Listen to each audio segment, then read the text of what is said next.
Hello there, world of tankers. Welcome to the channel. I'm your host, Droodles Blitz, and in today's video, I'll be letting you know everything you need to about how to get your hands on the Gsor 1008 for absolutely free.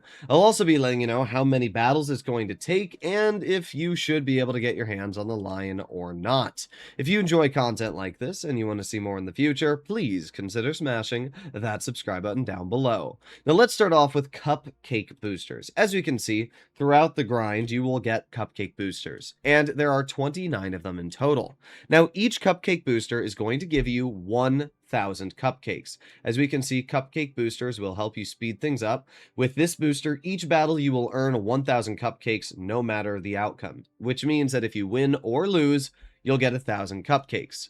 Not only that, but we also have the daily missions. We can see those here. Now in total, there are 10 missions that give you 220 cupcakes, and an additional mission that gives you 350. So if we pull up my calculator really quickly here, and we do the 220 multiplied by 10, and then we also add that additional 350, that's 2,550 cupcakes we're able to earn each day. Multiply that by the 13 days the event lasts, that's 33,000. Add that to the 29,000 cupcakes that you can get for free in the event, and that is 62,150 cupcakes you can get without spending a single dime on the game. In other words, you can quite comfortably get your hands on the Gsor, as it requires 48,000 cupcakes. Getting your hands on the line requires 57,000, and completing the entire event requires 60,000. So what that means is without even spending any money, you should be able to make your way all the way to the end of the event. But there are locked stages. The only way to get your hands on the locked stages is by purchasing the mission pass, which costs $18. Now this mission pass will give you 2 extra missions plus unlocks all levels with a lock. Personally, I would definitely recommend to get the mission pass, especially if you don't have the lion. I know $18 can seem pricey, but first of all, you are getting the lion. As long as you plan on grinding out the vent, you're literally getting one of the best tier 10 mediums. I mean, this thing is an auto reloader. It has great DPM. It has tungsten. It has great armor. This thing is great. You're getting the lion, you're getting the legendary camo, 7 days of premium, a bunch of gold, and all of these other rewards that are locked with this purchase. So if you do really want to get your hands on a tier 10, I don't think it's a bad shout at all. If you don't really care that much about the line, or you don't think you're going to play as much, then I would probably not spend money, but that is obviously up to you. I just think $17 for a tier 10 plus all the other rewards you're getting is a pretty good deal, just like the Caro was the previous years they did this event. Now, Gsor is a really good vehicle, I have to say. This thing is completely OP. It features a double shot 350 alpha, and then it has Hesh, which can deal 440. And honestly, getting your hands on this tank shouldn't take all too many games. I mean, the entire event lasts 14 days, and as long as you take advantage of your missions and complete most of them, you really shouldn't struggle all too much on getting your hands on this tank. I would say less than like 50 games, 60 games, and you'll be able to get the vehicle, but I guess we'll find out, right? Either way, let's play in the Gsor and see how it performs, right? This first game is an all tier 8 battle, which is pretty rare, but I'm not going to complain. That's more hit points for me to farm. We have a T-77 and a Charlemagne. And then, apart from that, we have a bunch of tank destroyers. Not too much in terms of the medium flank. Now, you'll notice I don't have any standard high explosive loaded in this vehicle, and that is because this tank does not gain any damage when firing standard HE. It actually has the same damage per shot with the standard HE as it does the premium high explosive. Now, unfortunately in this game, I do appear to have really bad ping. You can see that in the bottom corner. I'm playing on 160 ping. I don't know why, but it's bad. So if some of my shots look delayed or I'm not perfectly aiming at some of my shells, you can blame it on the ping. But let's make our way to this bush over here. This is generally a pretty good position. We can see that nothing has been spotted over on the medium flank, and nobody is doing anything on our heavy flank. And we do have 3 heavies, so I'm not really sure why. I mean, it's not like we have a heavy tank disadvantage, but yeah, nobody on our team wants to do anything on the heavy flank. But what's interesting is, oh, there you go. We got an LT-432 spotted, and let's see, can I hit them? No, not able to hit them yet, but they are kind of stuck there as well, so I'm not too worried about that. Let's see, is this LT going to back up? Doesn't look like it just yet. We have the Progetto 46.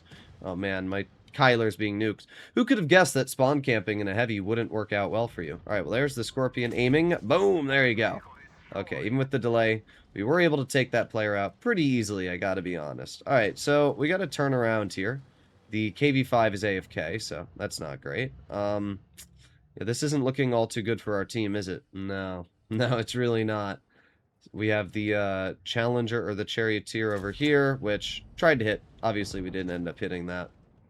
Alright, so we gotta wait 10 seconds for my reload to come back, which is obviously a pretty long time, but that's not too bad. As long as we chill right here for now, I think we should be totally fine, and got one shell into the T-77 and two shells. Boom. That right there is such a good example of how dangerous this thing can be.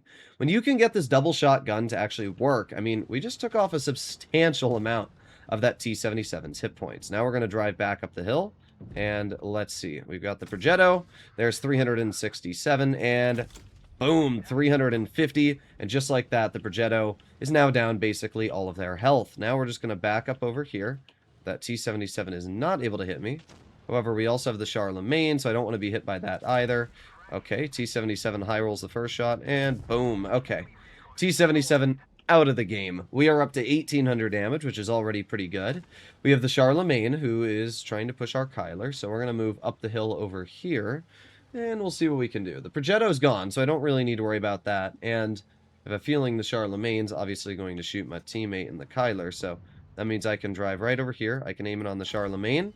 There you go, 440, and boom. There you go. 2 high explosive shells penetrating the Charlemagne, taking off over 800 hit points and putting me up to 2,651 damage. As I mentioned, the gun on this tank hits incredibly hard, and when you're able to get that high explosive output working, it does feel pretty dang crazy. However, when my gun decides to bounce a flat side of that player, it's not always amazing. I guess we got kind of lucky, though, because he did low-roll me, so it worked out for me in the end. All that's left at this point is an SU-130 PM, and we're going to see how long it takes our team to spot him. I'm just going to chill right here. We've got my high explosive. Actually, nah, we'll fire standard shell. I want to guarantee that pen, as we just got set exactly up to 3,000 damage, which is pretty good. So let's see, is the SU-130 going to try and push the ST-62 version 2? Or are they just going to sit there?